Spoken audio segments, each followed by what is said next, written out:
Hi everyone, welcome to Watch It Played Table Talk. My name is Rodney Smith.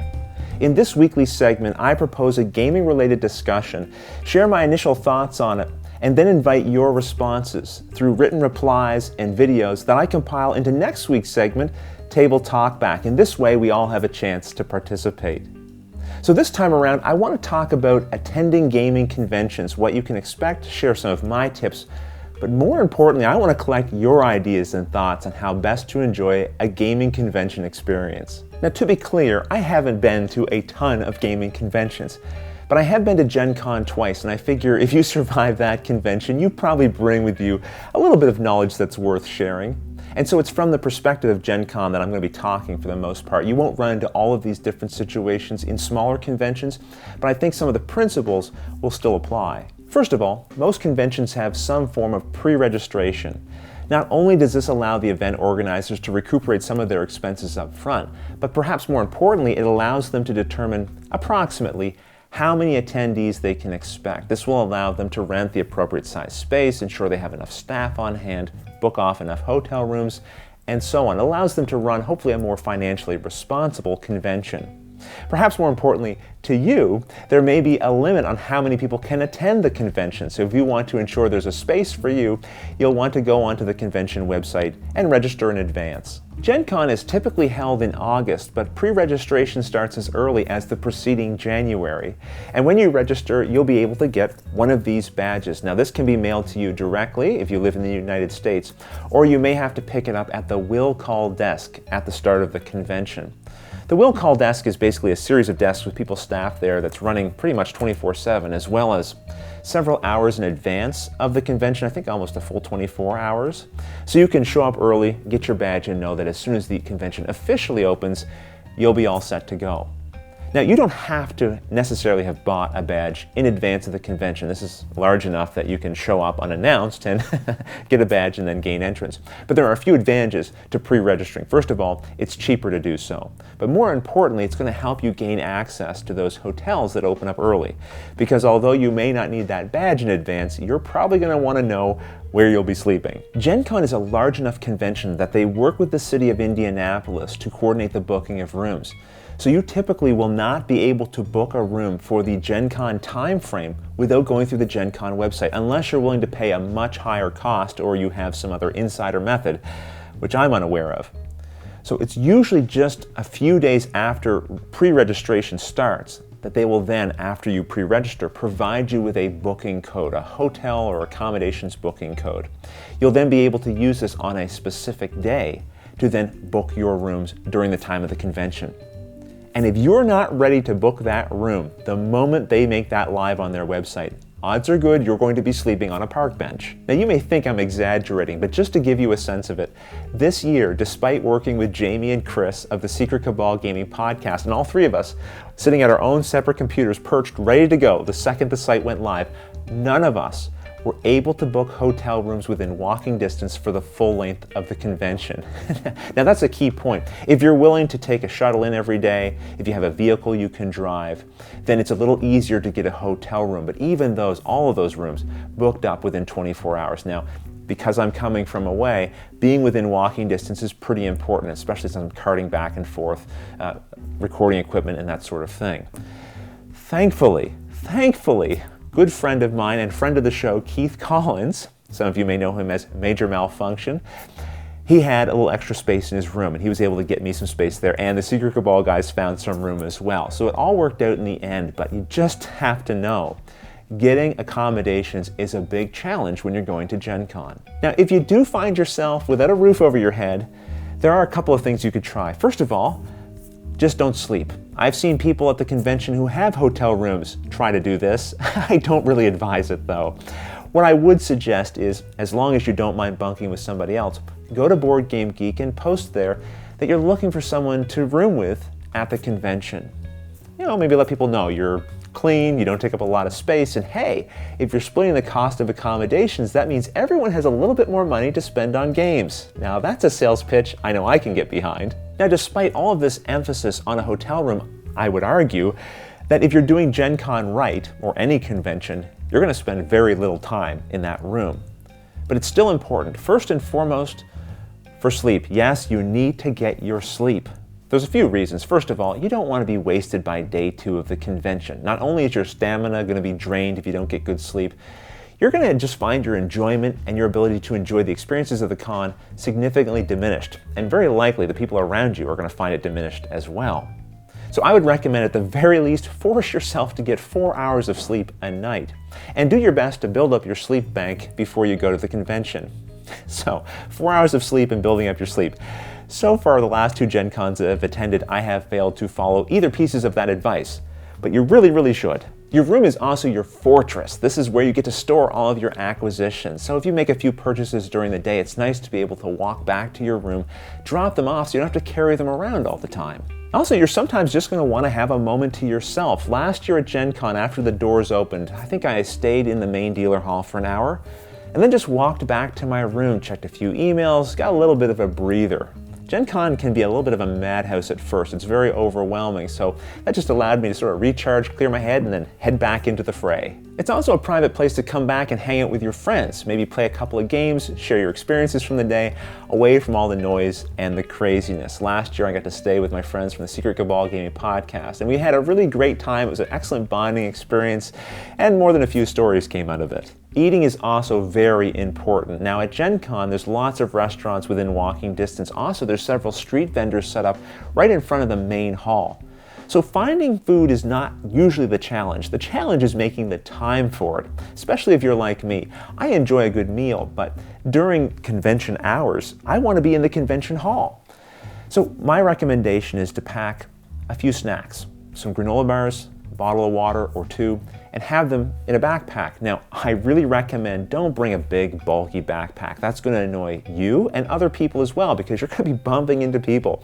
50,000 attendees, remember that. So be considerate of other people and don't be very bulky in what you're carrying. Now, when you're looking for that bigger meal, my main tip is leave early.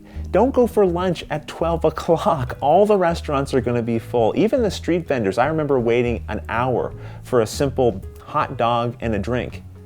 So what I like to do is leave around 11 o'clock for my lunch, and then I'll walk an extra block. Because most people will go to the restaurants closest because they think, well, this is going to save me time walking.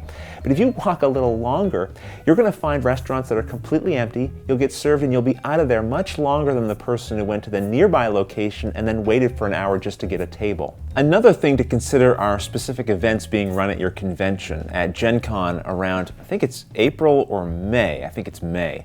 They start opening up registration both to create events at Gen Con as well as to sign up for them. I actually have an entirely separate video all about events and event planning for Gen Con. I'll put a link to that in the description of this video. I did that video last year with my friends Keith and John, so if you want to check that out, feel free to. One of the biggest rooms at Gen Con is the dealer hall.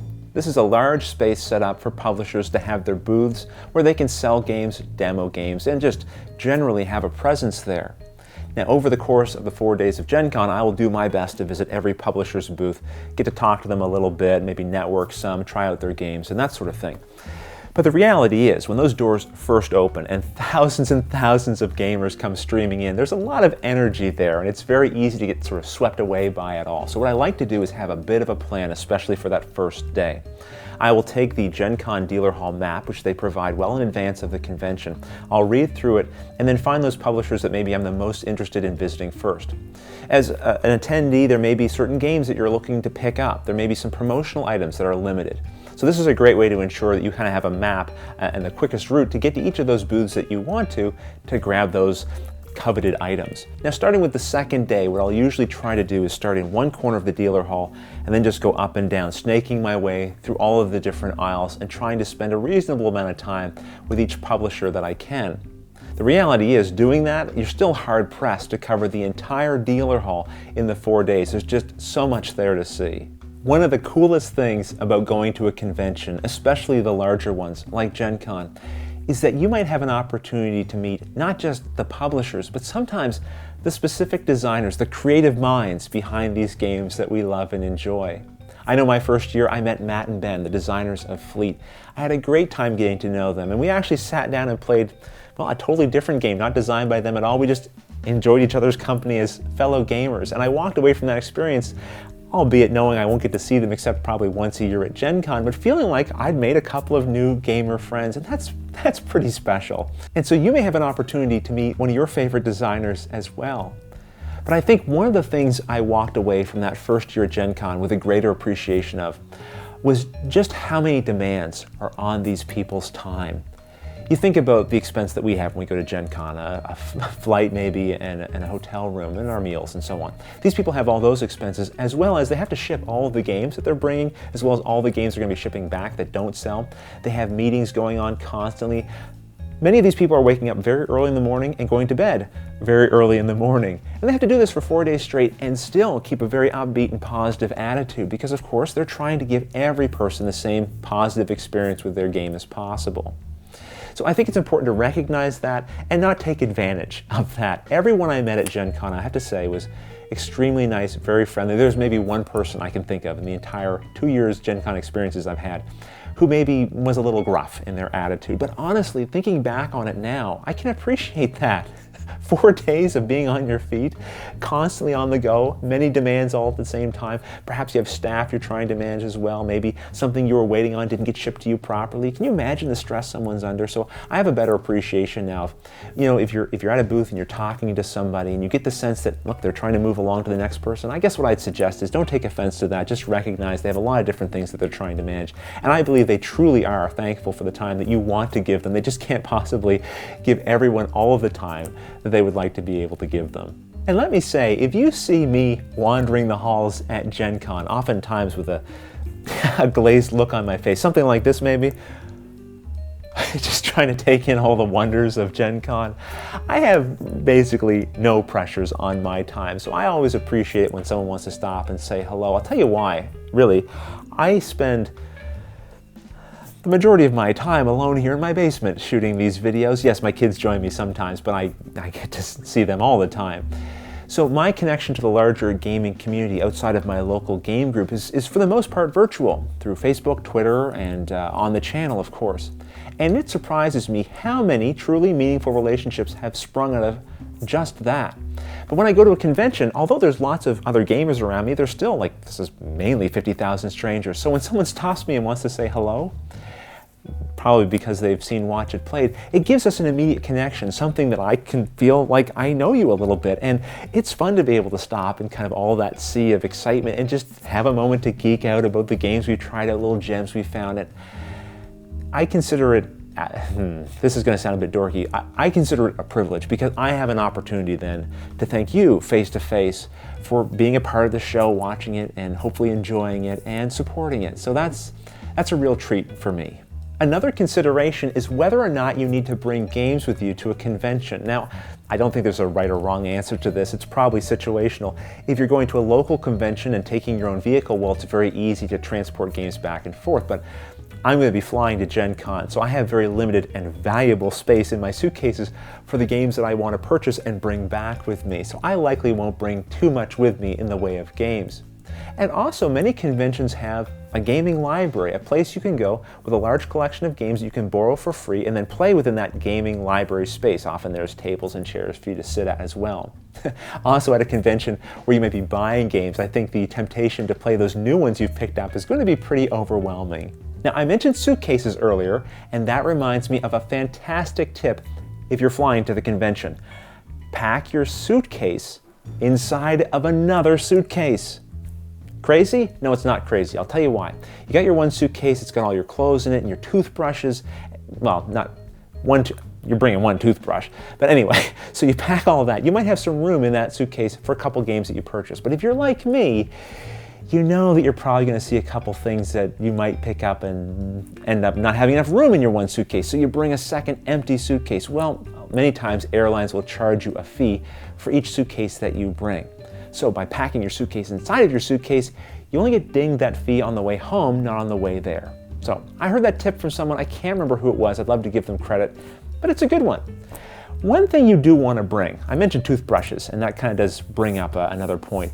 There is a lot of sort of exaggerated and derogatory comments about gamer personal hygiene.